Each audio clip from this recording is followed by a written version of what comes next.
교회에서 하나님이 하늘과 땅을 만드셨어요. 에테테 교회 하나님이 하늘과 땅을 만드셨어요.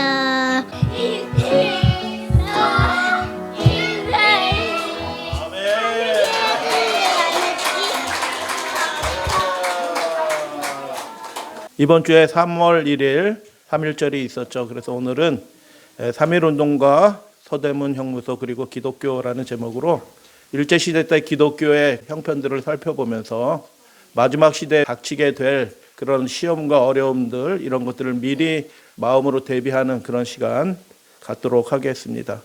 저는 대한민국 사람으로 태어났고 우리 믿음의 가족들도 대한민국 사람으로 태어났어요. 그래서 어쩔 수 없이 민족주의적인 대한민국 국민으로서 민족주의적인 성향들을 가지고 있어요. 그래서 어느 나라랑 경기할 때 우리나라가 이기면 그냥 기뻐요. 기뻐. 아무것도 하지 않은데도 기쁘고 즐겁게 되는 것이죠. 그래서 우리는 어쩔 수 없이 대한민국 사람이다. 그리고 우리가 대한민국 사람으로 태어났다는 것은 무엇을 뜻하느냐 하면 이 대한민국 우리 민족에게 우리가 복음의 빚을 진 사람으로 책무가 있는 사람으로 우리가 이 대한민국 사회 속에서 살아간다라는 생각을 하게 됩니다. 마태복음 5장에 주님께서 이렇게 말씀해 주셨던 의를 위하여 핍박을 받는 자는 복이 있습니다라고 예수님께서 그렇게 말씀하셔요. 핍박을 받는데 복이 있다라고 말씀하셨는데 그 전제 조건이 뭐냐면 의를 위하여 핍박을 받을 때 복이 있다라고 그렇게 말씀하셔요. 하나님의 나라를 위해서 고난을 받는 자 복이 있다라고 말하는 것이고요. 하나님의 뜻을 성취하기 위해서 곤란과 어려움과 핍박을 당할지라도 그 사람은 복이 있는 사람이다라고 그렇게 말씀하시는 것이죠. 천국이 저희의 것임이라 약속하신 분이 누구셔요? 천국의 주인이신 하나님이 이렇게 약속하신 것입니다. 그래서 하나님의 나라를 위하여 그분의 뜻을 이루기 위하여 혹시 곤란과 핍박을 당할지라도 그 상태 그 자체가 복이 있다라고 말씀하신 거예요. 뭘 받았기 때문에 복이 있는 것이 아니고 고난을 받는 그 상태가 예수님은 복이 있다라고 말씀하신 거예요. 사람의 의지, 사람의 의식을 통제하는 세 가지 방법이 있어요. 지금도 세상을 통제하는 사람들은 이 방법으로 세상 사람들을 다 미혹하고 속이고 의식을 통제하는 그런 방법을 사용합니다. 세 가지가 있는데 첫 번째는 감옥이고 두 번째는 학교고 세 번째는 병원이에요. 처벌하는 것이고요. 세뇌하는 것이고요. 정상과 비정상을 교묘하게 왜곡해가지고 사람들에게 주입을 하는 거예요. 병원이 하는 역할이죠. 근데 일제시대 때 일본이 1905년 을사늑약을 통해서 대한민국을 완전히 사로잡고 바로 처음으로 한 것이 무엇이냐면 감옥을 먼저 세웁니다. 감옥을. 그래서 통제하고 한민족의 그 의식을 억누르는 일을 을사늑약 이후 바로 시작을 하는데 그것이 무엇이냐 하면 대한민국 역사 가운데서 최초의 근대적인 감옥이에요. 서대문 형문소. 오늘 오후에 우리가 갈 겁니다. 서대문 형문소가 1908년에 생겨서 근대까지 계속 이어집니다. 그 서대문 형무소에서 무려 4만여 명의 사람들이 이런저런 이유로 죽게 됩니다.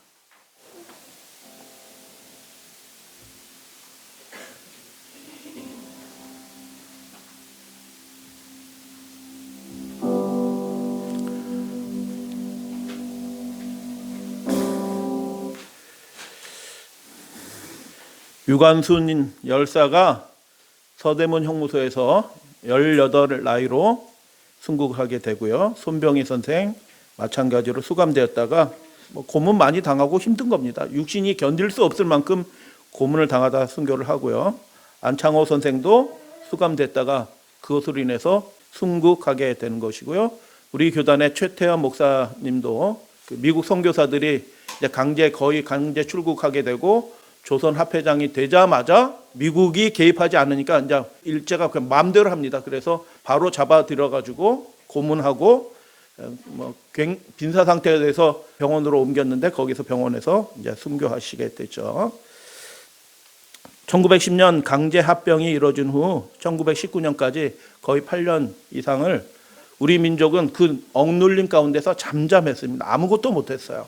그러다 갑자기 1919년 3월 1일 김인현 그 해에 사람들이 본물처럼 터져 나와서 대한 독립을 외치면서 만세운동을 시작하고 그것들이 평양에서 시작이 되고 파고다에서 시작이 되고 지방으로 들불처럼 번져 나가서 그 만세운동들이 시작된 것을 알게 됩니다. 초등학교 때 이 김인현 3월 1일 3.1절 노래를 부르면서 무한한 전율을 느꼈습니다. 그 독립의 운동에 참여한 사람들의 이야기를 들으면서 노래를 부르면서 뭐 초등학생인데 아무것도 모르죠. 역사 모르고 그렇지만 무한한 감동을 느낀 적이 있습니다. 3.1 운동에 기독교가 결정적인 역할을 하게 되죠. 민족대표 33인 중 16명이 기독교 대표였죠. 그리고 지방에서 일어난 대부분의 만세운동은 교회 중심으로 일어납니다. 교회 중심으로. 그리고 1919년 3월 5월 통계를 보면 수감된 사람의 22%가 기독교인이에요. 교회 다니는 사람이. 그 당시 1600만 명 정도 되는 대한제국의 우리 국민의 1%가 기독교인인데 그 국민의 1%의 국민밖에 안 되는 사람 중에 22%가 수감됐다는 뜻은 무슨 뜻이에요? 그 사람들이 이 만세운동에 적극적으로 참여해서 일본 제국주의 경찰한테 잡혀 들어가서 옥고를 치렀다라는 그런 뜻이에요. 그래서 그걸 어떻게 알게 되냐? 일본은 굉장히 선진화된 국가예요. 그렇기 때문에 기록 같은 게 굉장히 잘 돼 있습니다. 수감자 명단이 다 나와 있는데 수감자 명단 옆에 요 글자가 써져 있어요. 야자예요. 야자. 어조사야라고 하고 간사로울 자야 뭐 이렇게 얘기했는데 비하하는 말이에요. 예수교를 예전에 뭐라고 부르냐 하면은 야소교라고 불렀어요. 야소교. 어떻게 1%밖에 되지 않은 이 기독교 야소교 사람들이 대한민국에 중대한 영향을 미치는 이 3.1 운동에 강력한 동력이 될 수 있었을까? 한 신학과 교수는 이렇게 얘기합니다. 이것이 내 전생애를 걸고 추구할 만한 가치가 있는 종교구나 라는 것을 그 조선시대 그 사람들은 복음을 전해 들으면서 깨달은 것입니다. 그리고 1%밖에 되지 않지만 그 남아있는 기독교인들, 교인들이 어떤 사람들이라면 내 전생애를 걸고 이 신앙을 추구할 만한 가치가 있다라고 남아있는 사람들만 교회에 있는 것입니다. 그렇기 때문에 감옥에 갇히고 고문을 당하고 죽음을 당하는 것을 예수께서 우리를 위해서 죽으셨고 우리를 위해서 부활하셨기 때문에 그 믿음을 가진 사람들이기 때문에 죽는 것을 겁내 두려워하지 않고 이 운동에 적극적으로 참여했다라는 것을 보게 됩니다. 그래서 위대한 시작이 되었는데 일제가 그 이후에 조직적으로 기독교를 박해하고 사람들의 의식을 통제하고 그리고 30년대 중후반으로는 신사참배를 강요하면서 우리 민족 의식을 기독교 역량을 말살하는 정책들을 아주 집요하게 조직적으로 하게 됩니다. 그래서 3.1 만세운동으로 그들이 분연히 일어났지만 그 지속적인 핍박을 당하게 될 때 어떤 일이 벌어졌냐 하면 천주교는 유감스럽지만 천주교는 종교가 아니에요. 조선이라는 나라에 아무 관심이 없습니다. 일본의 나팔수가 됩니다. 천주교는요. 어느 나라에서나 마찬가지입니다. 불교, 호국불교라고 선전을 하지만 실제 내선일체의 식민불교로 이용됩니다. 장로교, 감리교 먼저 들어와서 이 나라에 먼저 털을 잡은 장로교, 감리교는 어떻게 해요? 완전히 일본화됩니다. 교단이 해산되지 않습니다. 왜요? 해산시킬 필요가 없어요. 일본 정부가 시키는 대로 다 합니다. 그렇기 때문에 교단은 해산되지 않아요. 그래서 이 역사적인 현실을 우리가 살펴보면서 우리가 배울 수 있는 교훈이 뭐냐? 하나님의 계명이 우리의 삶에 최고의 지침이 아닌 종교는 하나님의 명령이 우리의 삶의 최우선순위가 아닌 신자는 아무리 주여 주여 믿음을 얘기하고 성령 받았다라고 얘기하고 치유은사 나타난다고 얘기하고 방언을 얘기한다고 할지라도 그것들이 다 헛된 것이라는 것을 우리가 역사적인 결과를 통해서 사실을 통해서 우리가 발견하게 됩니다. 국가주의에 국가의 권력에 속절없이 다 굴복한 것입니다. 모든 종교가. 그래서 천주교 사례 잠깐 살펴보면 조선 교구장이었던 미텔 주교는 이렇게 얘기합니다. 우리 한국 천주교회는 일본 편입니다. 이렇게 얘기했습니다. 일본 편입니다. 대구 교구장은 이렇게 얘기합니다. 우리는 정치에 관여하지 않습니다. 일본 정부는 합법적인 정부입니다. 우리는 합병 첫날부터 계속 협조했습니다 하고 3명의 주교가 나중에는 일본 정부로부터 공로표창도 받습니다. 그런 일이 벌어졌죠. 일제시대에 어떤 목사들은 아무런 고문도 받지 않습니다. 천주교는 오히려 상까지 받습니다. 그런데 최태원 목사님은 왜 순교하였을까요? 왜 그렇게 심한 고문을 당하시고 육신이 견디지 못하여 나오자마자 그냥 돌아가시게 된 것입니다. 왜 그렇게 되었을까요? 3.1운동이 왜 3.1운동에 참여했던 유관순 그 젊은 처자를 18살밖에 되지 않는 그 젊은 청년을 왜 감옥에 가둬야 됐을까요? 유대인에 대해서 여러분 얼마나 잘 아시나요? 지금 제가 민족주의적인 종교의 신앙심에 호소하는 것이 아니에요. 제가 대한민국 사람이지만 그 민족 정신에 호소한 그런 신앙심을 갖자라고 말씀을 드리는 것이 전혀 아닙니다. 유대인들은 실로 유관순과 같은 사람이 안중근과 같은 사람들이 실로 한두 사람이 있는 것이 아니라 그들 민족 전체가 다 어떤 사람이에요? 유관순과 같은 사람이고 안중근과 같은 사람이에요. 100년을 넘게 투쟁을 해요. 100년을 넘게 투쟁을 해요. 그들의 의지가 절대로 굴복하지 않습니다. 그 외세 세력이 로마가 지배하고 있었죠. 그 외세 세력이 침탈해서 지배를 하고 있지만 유대인들은 절대로 하나님을 믿는 우리가, 여호와를 섬기는 우리가 저 이방인, 하나님도 모르고 율법도 모르는 저들에게 우리가 어떻게 굴복하면서 살아갈 수 있느냐라고 해서 끊임없이 민족적인 독립운동을 합니다. 그래서 많은 피가 흘려집니다. 정말 실로 많은 사람들이 그 운동에서 희생을 당하고 죽임을 당합니다. 그 중에 대표적인 한 그룹의 사람이 누구라고요? 바리새인이에요. 바리새인은 아주 훌륭한 사람들이에요. 자기의 목숨을 민족의 이 하나님의 나라의 회복을 위해서 그냥 기꺼이 하나님께 바칠 의향이 있는 사람이 그 바리새인들이었습니다.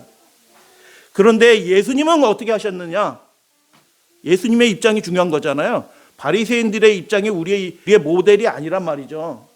그렇게 훌륭한 신앙인 민족주의적인 경향을 가진 그 바리새인들에 대하여 예수님은 뭐라고 말씀하셨냐면 그들의 요구에 예수님은 하나도 응답하지 않습니다. 세금 들여라, 원수 사랑해라, 내 나라는 이 세상 나라 아니다 라고 예수님은 그렇게 말씀하시면서 그 당대 유대인들이 가지고 있었던 그 강력한 민족주의적인 그 성향, 신앙적인 거예요. 그냥 단순히 민족주의적인 게 아니고 신앙적이고 민족주의적인 그 열망을 예수님은 완전히 외면하면서 너희들도 망대가 무너졌을 때 어떻게 해요? 헤롯이 예배 드리는데 군사들 들여보내가지고 예배 드리는 사람을 학살했어요. 오늘날로 얘기하면 교회 군대들이 들어와가지고 군인들이 들어와서 그 사람을 죽인 거예요. 예배 드리는 사람들을. 그런데 그것을 갈릴리 사람, 동양 사람이 와서 예수님께 알렸을 때 예수님이 어떻게 하십니까? 어떻게 그렇게 할 수 있느냐? 예배 드리는데, 하나님께 제사 드리는데 그 이방 군대들이 와서 그 사람들을 죽였다고 하면서 예수님이 붕괴한 것이 아니라 어떻게 하셨어요? 예수님은 아무런 거기에 개입하지 않으시고 너희들도 회개하지 않으면 이와 같이 다 망하리라 라고 그렇게 말씀하신 거예요. 예수님은 어떤 지역색, 나 갈릴리 사람이지 우리는 갈릴리 사람이야 라고 하는 그 지역색에 갇힌 분이 아니에요. 예수님은 우리는 유대 민족이지 라고 하는 그 유대 민족적인 그 테두리 안에서 예수님은 갇힌 분이 아니에요. 예언된 대로, 이사야 예언된 성경 여러 군데 예언된 대로 그분은 이방인들에게도 구원을 베푸실 하나님의 아들이시다라고 그렇게 예언된 그 일들을 예수님이 하신 거예요. 그래서 원수나 자기 민족이나 구별이 없어요. 예수님에게는. 로마 백부장도 고쳐주시고 그 하인도 고쳐주시고 은혜 베풀어 주셔요. 그분이 은혜 베풀어 주시는 데는 차별이 없어요. 예수님은 민족주의를 훨씬 뛰어넘는 그 보편적인 세계주의를 그 신앙을 가르친 분이시다라는 것을 알게 됩니다. 그래서 위기의 순간에도 우리가 실수하지 않고 실패하지 않는 방법이 뭘까? 역사적인 교훈을 통해서 우리가 배워야 되는 것이죠. 그래서 계시록 13장 짐승의 표가 주어지는 그 장면에서 예수님께서 우리에게 하신 말씀이 뭐냐 하면 국가주의가 횡행하는 그 순간에 예수님이 우리에게 주신 말씀이 무엇이냐 하면 지혜가 여기 있으니라는 말씀의 번역이 틀린 거예요. 말씀을 이해를 못하니까 그냥 번역을 그렇게 한 건데, 지혜가 여기 있으니라는 말이 무슨 뜻이냐면 여기라는 말이 장소가 아니고 시점을 얘기해요. 지금이란 뜻이에요. 지금 지혜가 필요합니다라는 그런 말씀을 하셔요. 어떤 시대에 국가주의가 횡행하게 될 때, 국가의 권력이 신앙의 어떤 영역들을 강제하고 제한하게 될 때, 그때 우리가 뭐 해야 된다고요? 지혜가 필요합니다. 무슨 지혜가? 하나님을 올바로 섬기는 것이 무엇인지, 참된 선택이 무엇인지 우리가 올바른 결정을 하기 위해서 하나님이 주신 그 지혜가 필요한 시대에 우리가 살고 있다라고 그렇게 말씀하는 것입니다. 그래서 정교 분리 좋은 것입니다. 정치가 교회 신앙에 간섭하지 않고, 교회가 정치에 대해서 이랬다 저랬다 말하지 않고 분리되는 그 전통이, 역사적인 전통이 있죠. 그런데 항상 문제가 되는 것은 무엇이냐면 그 국가, 정이라고 얘기하는 그 국가와 정치 세력이 교회를, 신앙을, 교회뿐만 아니라 신앙의 어떤 부분들을 자꾸 강제하고 제한하는 것이 항상 문제가 되어 왔어요. 역사적으로요. 일제시대 때 역시 그런 것이고요. 그런데 예수님이 똑같이 계시록 13장, 14장에서 무엇을 보여주셔요? 짐승의 표를 보여주셔요. 어떻게 하면은 하나님의 인을 받는 대신 짐승의 표를 받게 되나요? 어떻게 하면?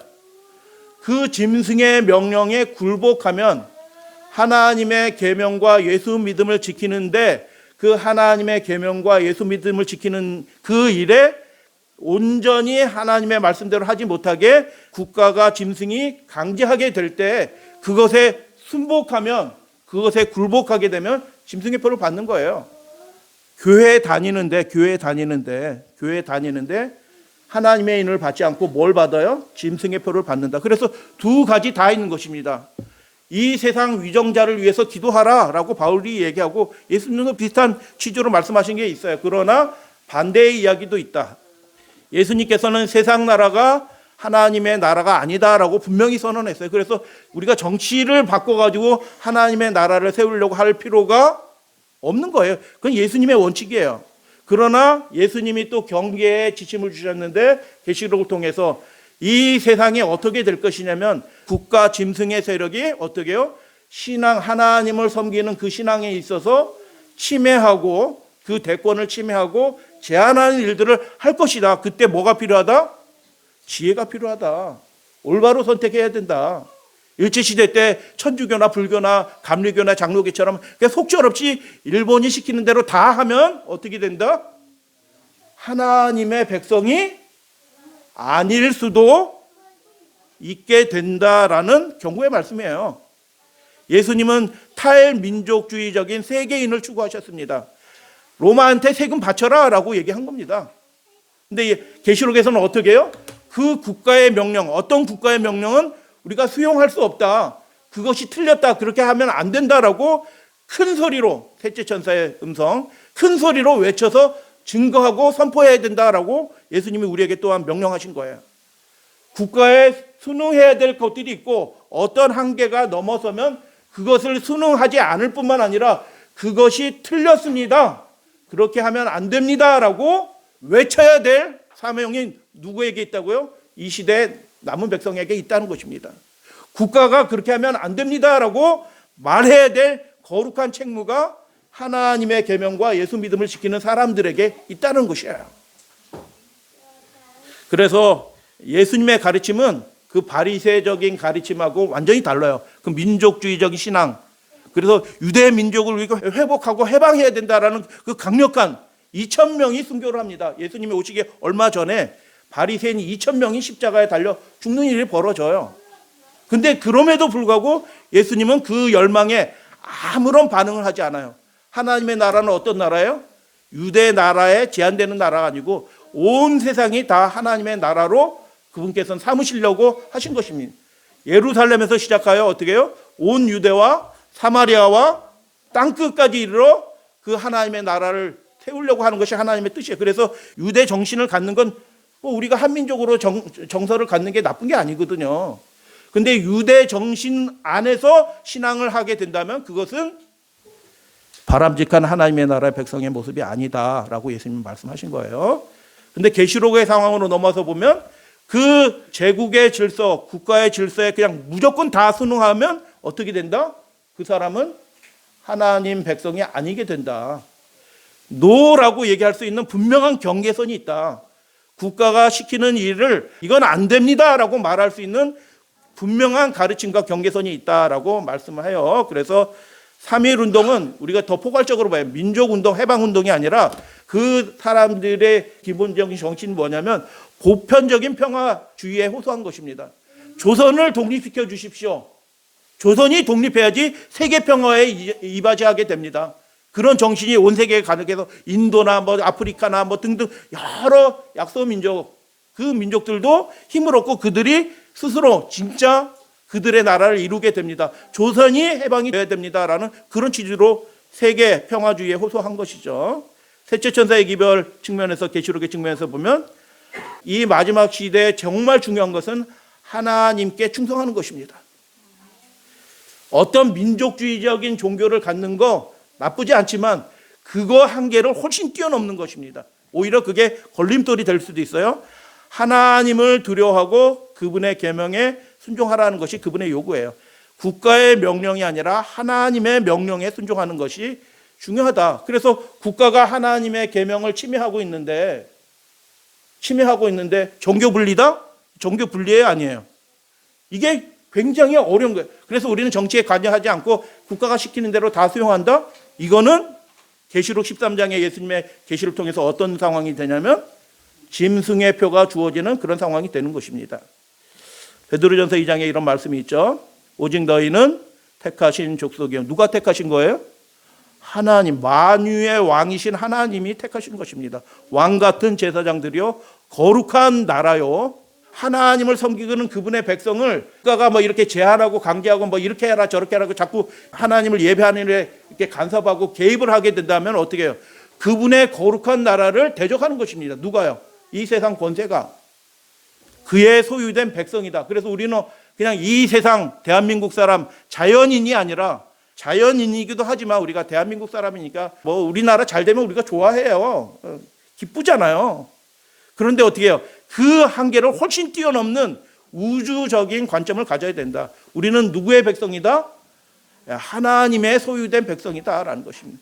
그래서 우리의 삶의 가장 우선순위는 뭐냐면 하나님의 명령이 우리의 삶의 가장 우선순위가 되어야 된다. 그래서 우리는 그분의 대리자다라고 말씀하는 거죠. 그래서 우리가 왕이신 하나님과 예수 그리스도의 대리자로서 국가 사이에서 할 수 있는 일이 있고 세금 내는 일 우리 해야 됩니다.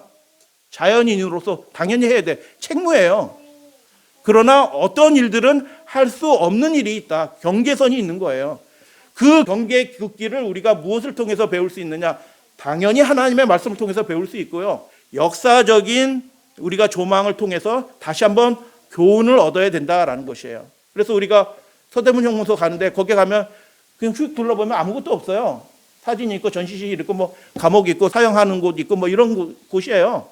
근데 우리가 거기 가는 이유는 뭐냐면 우리가 살아가는 이 현실이, 이 종말의 시대가 이런 제국주의적인 또는 군국주의적인 국가주의가 횡행하는 시대에 우리가 살고 있어요. 그래서 우리 신앙의 마음의 허리띠를 다시 동여매기 위해서 그 역사적인 전쟁에 가보는 것입니다. 경계가 있다. 궁성요배 포스터요. 일제시대 때 뭐 다 붙어 있었는데 궁성요배. 궁성요배가 뭐예요? 일황이 계시는 그곳을 향해서 경배한다는 뜻이에요. 근데 요배라는 말이 무슨 뜻이에요? 요자가 살펴보니까 멀리 있다는 뜻이에요. 우리가 일본 본토에서 살지는 않고 식민 백성이지만, 종된 백성이지만 그 멀리 있는 그 천황을 향해서, 우리가 멀리 있는 우리 종된 우리가 그 천황을 향해서 절합니다 해서 요배라는 것입니다. 여러분, 조선 사람이 궁성요배 해야 돼요? 말아야 돼요? 다시 질문 드려요. 조선 사람이 지금 1905년에 을사늑약에서 통치권 다 빼앗어요. 외교권 빼앗어요. 그 사람들이 감옥에 들어가려면 조선 사람은 감옥에 들어가요. 실질적으로 일본 나라가 된 거예요. 이미 1905년에. 자, 다시 질문을 드려요. 조선 사람이 궁성요배 해야 돼요? 말아야 돼요? 안 해야 돼요. 저는 약간 헷갈려요. 근데 왜 모든 조선 사람들이 다 공성여배 했을까요? 안 해야 된다고 생각하는 사람이 있겠죠. 그런데 시키니까 다 했습니다. 실제로 친일파라다고 욕할 사람이 아무도 없어요. 근데 지금 그걸 정치적으로 이용하는 사람들이 나쁜 사람들이지, 우리 조선 사람들 가운데서 공성여배 안 한 사람 나와보라고 그래요. 아무도 없어요. 그냥 도망간 사람들 외에는 다 했습니다. 다. 얼마나 경건하게 했어요. 공성여배. 저 태양을 향해요. 태양 신숭배나 비슷합니다. 태양을 향해 이렇게 아주 경건하게 애들까지 가족 다 나와서 매일, 저는 공성여배 할 수도 있다고 생각이 듭니다. 체제가 바뀌었으니까 나라가 바뀐 거거든요. 그 자체가 하나님의 나라의 시각에서 도덕적인 판단에, 가치 판단에 그것이 되지 않는다라는 얘기예요. 그런데 문제는 뭐냐 하면 그것을 교회 안에서 한다. 예배하기 전에 예배 행위의 일부가 돼서 그걸 한다. 그렇게 되면 어떻게 돼요? 그거는 굉장히 큰 문제가 되는 것입니다. 왜요? 이 예배당은, 집회소는 뭐예요? 하나님께 예배 드리기 위해서 봉헌된 곳이에요. 예배를 위해서 구별된 공간이란 말이죠. 그런데 어떻게 해요? 예배 시간에도 예배 드리기 전에 궁성여배를 먼저 시킨다. 황국신민서사 얼마나 경건하게 학생들이 합니까? 다 그렇게 한 겁니다. 그럴 수 있다고 생각해요. 연약하니까, 우리나라 힘없으니까 시키는 대로 다 하는 거고 뭐 괜찮다라고 얘기할 수 있어요. 그러나 그 일을 우리가 일본 시민으로서 일본 천황에 충성을 다하고 막 맹세하고 하는 그런 일들을 예배 시간에 이 교회당 안에서 할 수 있다? 그 예배 드리기 전에 다 일동 서가지고 목사와 신주들이 다 더 동쪽을 향해서 절을 이렇게 절하면서 예배를 시작한다? 할 수 있어요, 없어요? 집에서는 그렇게 하라고 해요. 실질적으로 일본 식민이니까. 근데 교회 안에서 그렇게 한다? 있을 수도 없는 일인 것입니다. 평양신학교 제1회 졸업식 사진이에요. 뭐가 눈에 탁 띄신가요? 목사 안수를 받아서 이제 새 출발하는 그 거룩한 직임을 맡은 그 목사들의 모습에 눈이 뜨기도 하고, 이 교회당을 가득 채운 이 곳에 성도들도 생각이 나고, 그런데 그 전면에 십자가가 있는 것도 아니고 뭐예요? 어떻게 할까요, 이들이? 안수식을 어떻게 할까요? 공성요배로 시작하는 겁니다. 괜찮을까요? 예. 조선 사람으로서, 대한민국 사람으로서 그 영이 일본 제국주의에서 꽉 눌릴 수 있어요. 그러니까 다 따라하는 거죠. 조선 사람의 그 영이 꽉 눌린 겁니다. 속절없이. 유대인들처럼 100년, 130년 투쟁하는 민족이 아니라니까요, 우리 조선 사람들은. 기질이 시키면 그냥 다 따라하는 민족이에요, 우리 조선 사람들은. 비하하는 거 아닙니다. 비교해 볼 때 그렇다는 뜻이에요. 그런데 그렇게 하는 거 괜찮다, 그럴 수도 있다, 연약하니까 사람들이. 그런데 조선의 영이 눌리는 게 아니라 하나님을 예배하고 섬기는 그 일에 있어서 하나님을 경배하는 영이 제국주의, 국가주의에서 눌린다? 그러면 어떻게 해야 돼요? 그건 이상한 겁니다. 왜요? 천황이 높아요? 예수님이 높아요? 최태원 목사한테 그거 물어본 거잖아요. 천황이 높냐, 예수님이 높으냐? 어떤 목사가 천황이 인간일 뿐이 천황이 높다고 대답하겠어요? 왜 그거 물어봤을까요? 죽이려고 물어보는 겁니다. 이제 재림교회, 안식일교회 해산하려고 물어보는 거예요. 이 교단은, 안식일교회와 성결교단은 장로교회와 감리교회와 달라요. 교리가 다르고 지향점이 다르기 때문에 이 사람들은 아무리 설득해도 안 될 사람이야. 일본화되지 않아요. 이 교회는 없애야겠다 하면서 물어보는 거예요. 여러분에게 일본 순사가 와서 천황이 높냐, 예수가 높냐라고 물어보면 여러분 뭐라고 대답하시겠어요? 목사뿐만 아니라 성도일지라도 예수님이 높지, 예수님 하나님이신데, 그러면 그 존재가 다시 온다고 하는데, 그러면 천황도 그때 심판받고 죽냐? 그 물어보는데 뭐라고 대답하겠어요? 천황도 당연히 인간일 뿐인 그 존재가 하나님 앞에서 심판받는 것이죠. 믿으시면 아멘? 그런데 그 국가주의가 조선의 영을 누를 뿐만 아니라 누구를 눌러요? 하나님을 경배하는 그 신앙인들의 영을 눌러버린 것입니다. 그때 뭐예요?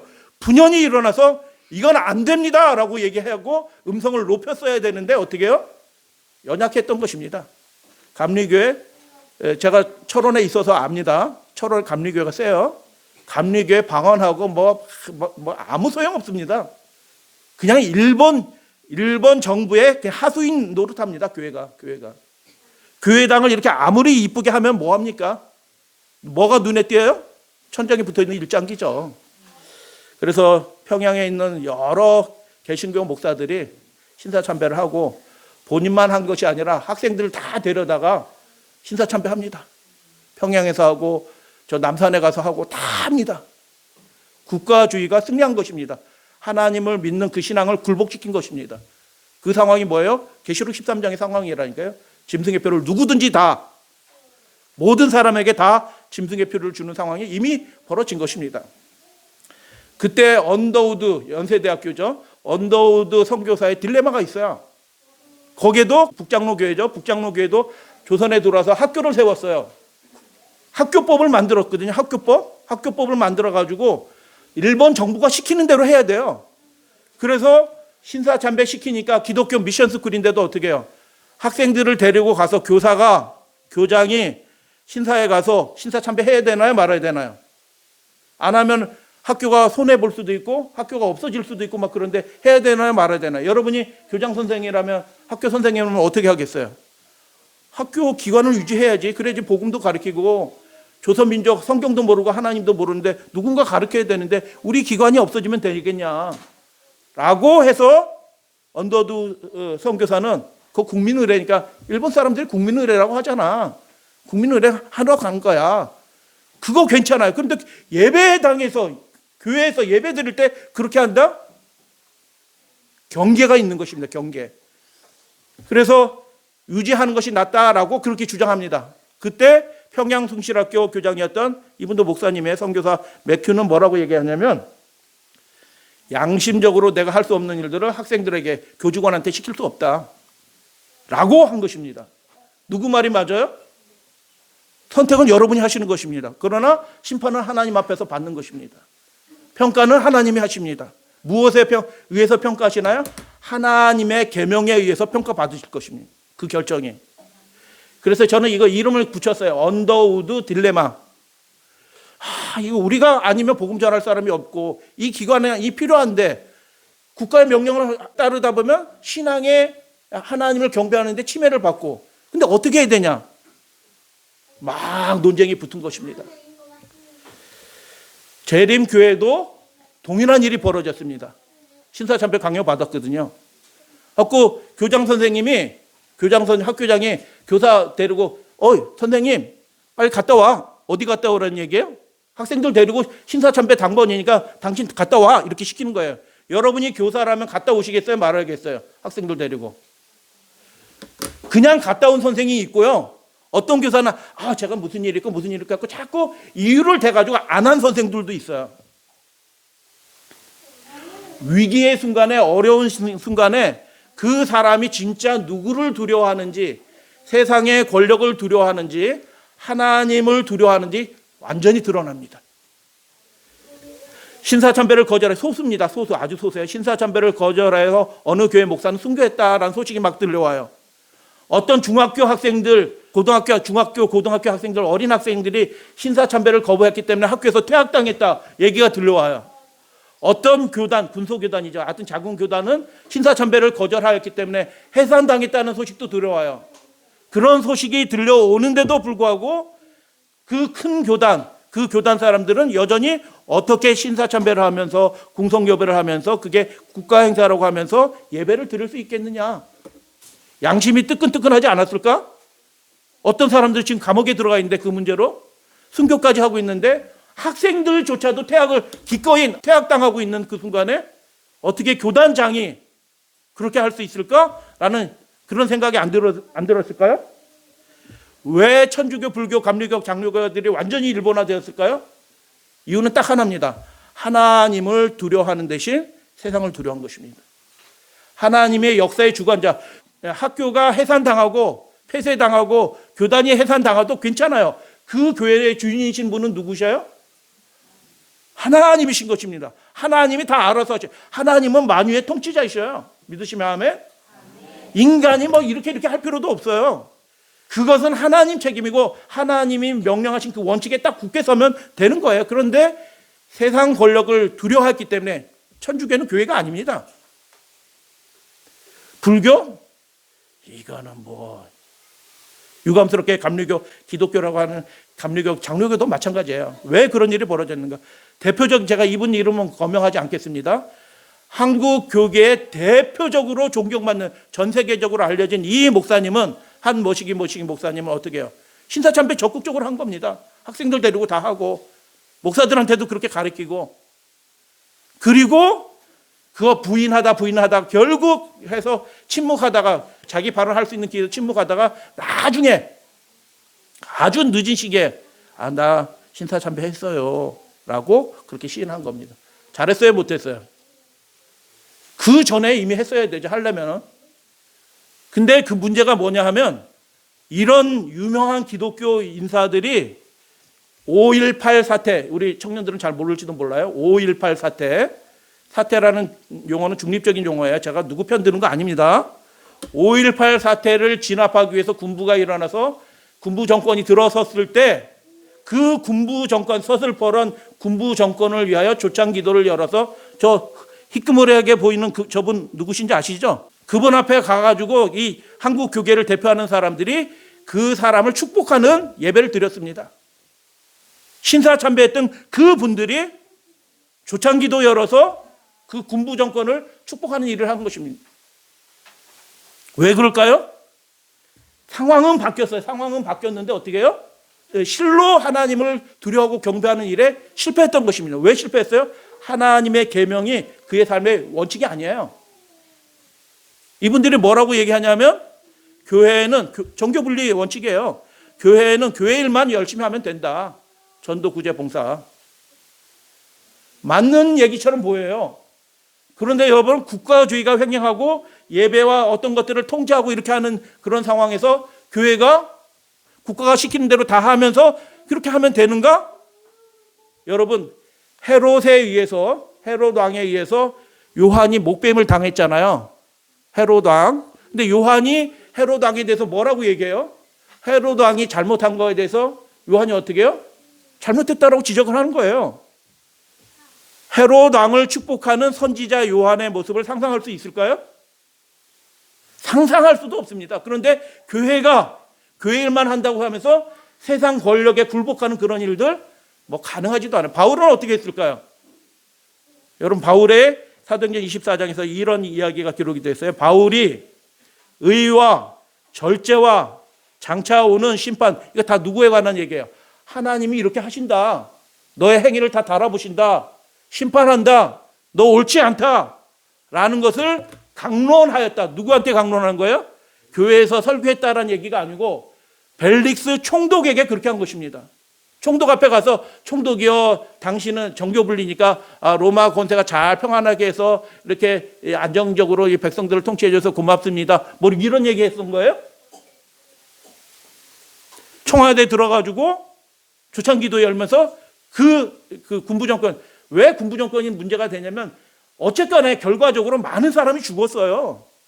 어떻게 그 권력을 축복할 수가 있냐고요. 오히려 침묵해야지. 그런데 바울은 어떻게 했다고요? 너 하나님 심판 받아.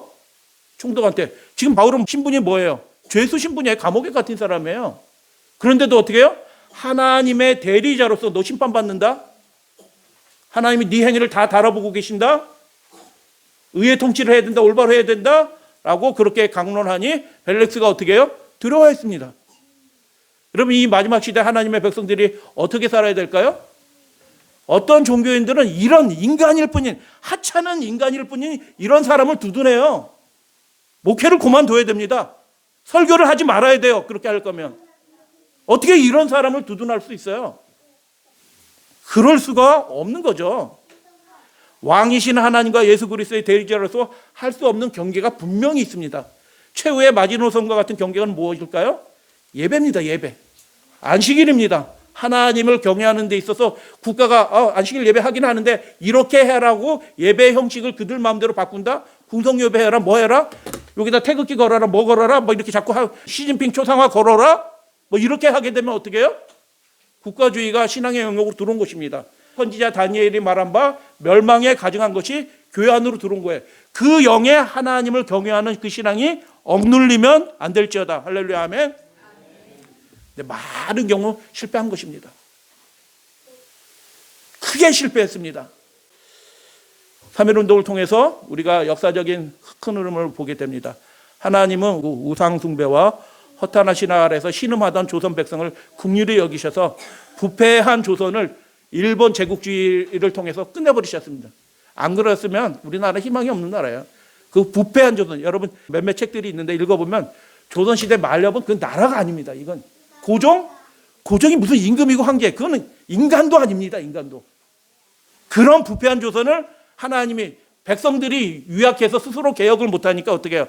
새롭게 실발하고 싹 밀어버린 것입니다. 하나님의 은혜인 줄로 믿습니다. 아픈 기억이지만 그거조차도 하나님의 은혜예요. 그리고 새 나라를 시작하게 하셨습니다. 일본 제국주의도 물러가게 하셨습니다. 할렐루야 아멘. 물러가게 하고 새로운 나라를 하나님이 강제로 리셋해갖고 시작하게 하신 것입니다. 이 역사의 주관자이신 분은 하나님이셔. 근데 그 혼란의 소용돌이 가운데서 우리가 분명히 지켜야 될 원칙은 뭐냐 하면 하나님의 계명과 예수 믿음을 지키는 것입니다. 그 교훈을 우리가 반드시 배워야 되는데 우리는 연약하다는 걸 시인해야 돼요. 실수할 수도 있고 잘못 선택할 수도 있어요. 그러나 우리가 우리의 운명을 결정하는 선택을 우리 자신이 하는 겁니다. 엄숙한 선택을 하나님 앞에서 하게 되는 것입니다. 하나님을 예배하고 경배하는 일에 우리의 최선을 다하시는 우리 믿음의 가족들 되시기를 주님의 이름으로 축복합니다. 양보할 수 없는 그것이 있는 거예요. 하나님의 계명에 관한 거. 넷째 계명 안식일을 하나님을 경배하는데 뭐 이래라 저래라? 누가 그렇게 할 수 있어요? 할 수 없는 것이죠. 그래서 계시록 20장 4절 말씀을 보면 내가 보좌들을 보니, 본다라는 얘기는 무슨 뜻이냐면 계시록에서 이 말씀대로 된다라는 하나님의 보장의 말씀이에요. 미리 보여주신 거예요.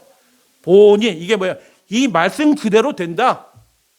거기에 앉은 자들이 있어 심판하는 권세를 받았다. 심판하는 권세를 받은 그들이 어떤 사람인가? 예수를 증언하던 사람이다라는 거예요. 여러분 예수를 증언하였고 하나님 말씀 때문에 어떻게 목뱀을 당해? 여러분 예수님 증거한다고 목뱀을 당해요? 그럴 리가 없어요. 근데 예수를 증거하는 그 일 때문에 목뱀을 당한 이유가 뭐예요? 여러분 로마는 다신교 국가예요.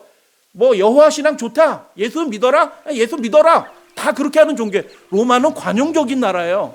근데 그 나라에서 목배임을 당하여 왜 목배임을 당할까요? 황제가 명령하는 어떤 것을 수용하지 않는 것입니다. 절대로 수용하지 않는 것입니다.